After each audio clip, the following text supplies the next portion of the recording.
Ang gitudlo karon ni Kristo kanato mao ang pag-maintain og maayo nga relasyon sa usag-usag.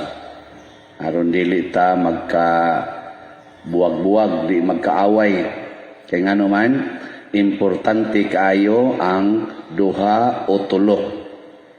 Yang sagad mag-away kana man gyud duha o tulo.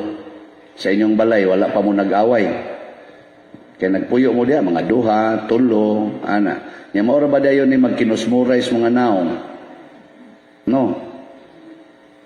Nya tungod ana, kay nag-away naman ang duha o tulo, ba nag-asawa, duha naman na, punas anak. Naapagyoy ugangan nga, utros ang libakira kayo. Wa na, gaaway na. Nya niingon man ang Ginoo, hain gani or kinsa tong duha o tulo nga magkatigom sa akong ngalan ana ako sa taliwala nila og makapangayo sila bisag unsa og ihatag kini sa amahan kanila. Nakaron dihas balay nag-away naman ang banag asawa di wa nay duha tulo. Ang resulta wa na say Ginoo. Mo na gitudloan tas Ginoo og teknik or pamaagi. Ya unsa man tong tulo ka steps nomdom mo ato? Itong ibasa karon ba ni Reverend?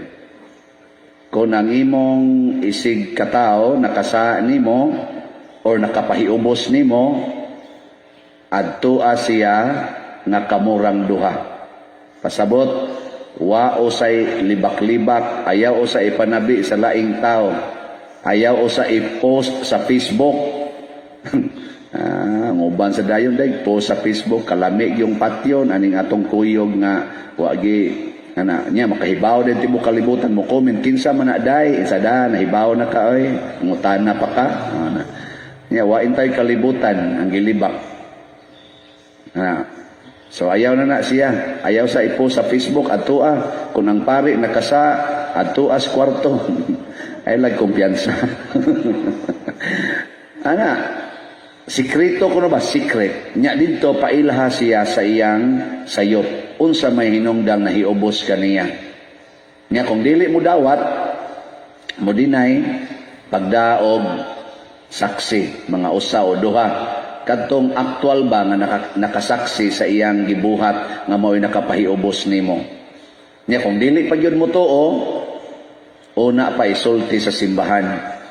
Kinsa maning simbahan i-announce din sa pulpito tatay mo ang pari lagi makahimo ana i-report sa pari or sa mga authority sa simbahan pero sa sikreto gyapong paagi niya kun ang authority sa simbahan mo patawag ninyo mo patawag sa niya niya husayon niya di lang gyapon mo tuo di gyapon mo angkon ang ikaupat unsa naman isipa siya nga langyaw o kobrador sa buhis. Sama na, kobrador sa buhis, mga makasasala. Ang langyaw, waka kaila. Pero doon na biyay sumpay nga sogo si Jesus ni ini.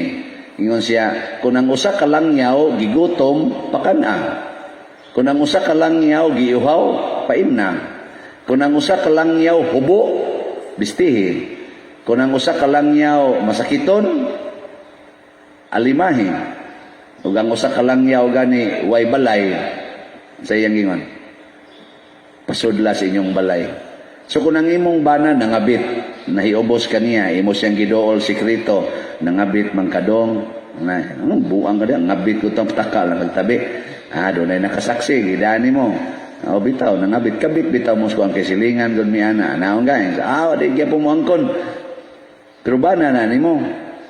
Imong gi-report simbahan, magpahusay mo sa pare, nga rin mo padersyano.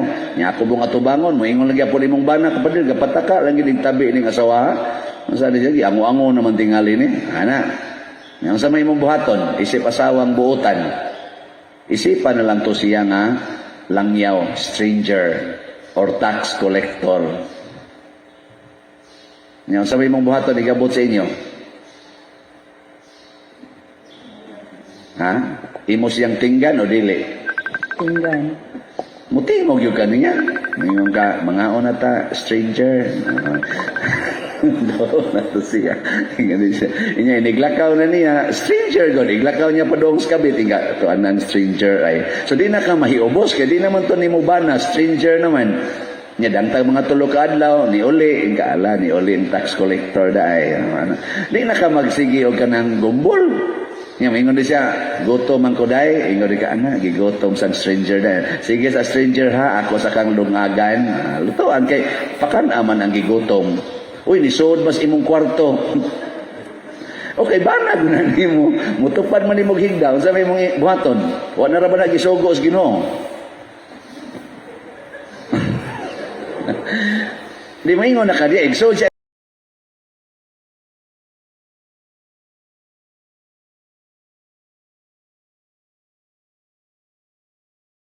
ay bana man dahil nako awa natupad na mo dito kinana mas inyong kwarto di bana na nani mo kung nasa imong balay stranger musod ganis kwarto bana sakto dili sakto buhata na ninyo pagka daghana kahang malangit daghang kay malangit ang unang malangit ikaw nga nagtuman sa sugos Ginoo sa ngadto-ngadto kanang imong banang buangon madutla na sa imong kaayo lamdagan pagis Ginoo nya kinsa tong duha o tulo nga magkatigom naa man Ginoo makapangayo man kabisag unsa nya nagkahiusa mo sa imong banang nga stranger wagi siguro magkuyog pato ang kabit galan wa ka stranger sa inanan kuyog na ana o di magkahiusa no aporting nindotas gracias Ginoo.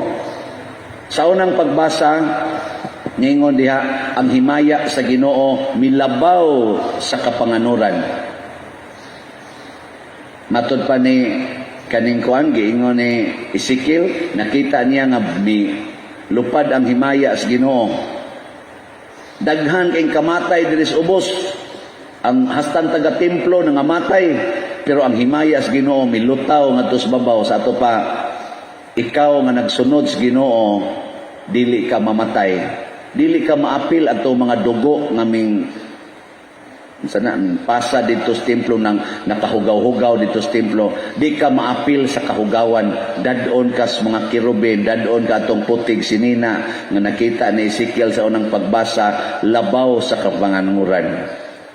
In short, ang ato di ay kasulbaran sa atong mga relasyon nga nangabungkag dili ang atong kaugalingon mo'y makasulbad mo ending ra gid tag pinatyanay ang makasulbad mao ra gyud ang pagsunod sa pamaagis Ginoo nga naa gid ang gugma naa ang pagkamahigalaon o wa gyud pagka-possessive dili ta mangontrol dili ta possessive ato lang ihatag ang tanan nga kaayo bisan pa man ang isukli niya ng maong tao pulos mga binuang. Kaya di naman na nimo concern kung magbinuang siya, maapil siya itong gipamatay sa anghel. Ikaw nga naghimos maayo, maapil ka sa dadon sa Ginoo kuyog atong mga kirubin nga musaka labaw sa kapanganuran. The glory of God. Munang ningon si Kristo, kinsa tong mukuyog nako, mag-uban ka nako, magbuhat sa akong mga pulong, ug mamatay uban ka nako, mabanhaw uban ka nako, o makatagamtam sa himaya sa akong gingharian ug bisan asa ako atua usab siya. Kanindot unta kamong tanang nanimba di na gid mo magyaw-yaw dito sa inyo no mga tuog manoon mo diha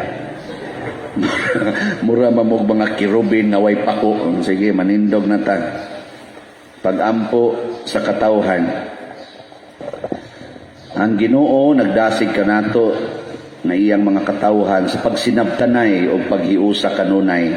Busa mo dangop kita sa atong mga panginahanglan uban sa pagtuo, muingon kita, patalinghugi kami Ginoo. Patalinghugi kami Ginoo.